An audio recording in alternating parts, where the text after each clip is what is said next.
2004 ఒక రకంగా నీటిపారుదల శాఖకు ఒక టర్నింగ్ పాయింట్ ఏ రకంగా దీంట్లో పోలవరం చాలా ముఖ్యమైనది. పోలవరం ప్రాజెక్టు అప్పుడు ప్రధానంగా ఉంది. సీతాపతిరావు గారు అప్పుడు గవర్నమెంట్లో అడ్వైజరు. ఈ మొత్తం ఇరిగేషన్ ఈ మొత్తం జలయజ్ఞం ప్రాజెక్టులో కీ ఫిగర్ ఎవరైనా టెక్నికల్గా ఉన్నారు అంటే అది సీతాపతిరావు గారు. పోలవరం దగ్గర కట్టినట్లయితే యువతల కొండ అవతల కొండగా ఉన్నాయి, ఆ మధ్య వెరీ గుడ్ వస్తున్నారు. అప్పుడు ఇమీడియట్గా మన 198 వరకు అది to irrigate about 10 lakhs. The cost of the project 121.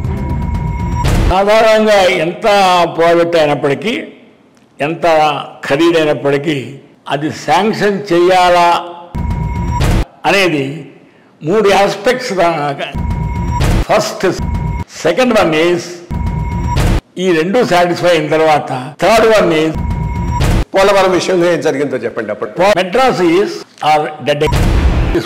ఎందుకంటే పోలవరం కడితే already benefit with you are irrigating 10 lakhs acres. So ఈ పోలవరం ప్రాజెక్టు ఎప్పుడు కన్సీవ్ అయింది, ఎట్లా కన్సీవ్ అయింది, ఆ పైన ఎందుకు ఇంత డిలే అవుతున్నది, ఇప్పటికైనా అసలు అక్కడ స్ట్రక్చరలీ అవకాశం ఉందా?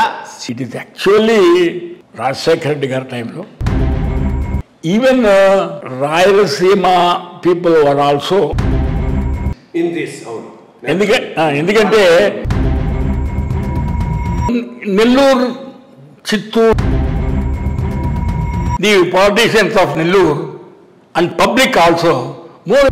ఇప్పుడు పోలవరం 1980లో ఆయన వచ్చి శంకుస్థాపన అది వేశాడు. క్లియరెన్సెస్ లేకుండా కాస్త రాజశేఖర రెడ్డి గారు 2004 ఆయన వచ్చి ఈ said we have to construct some మీకు వాటిస్తాను నేను, ఎందుకంటే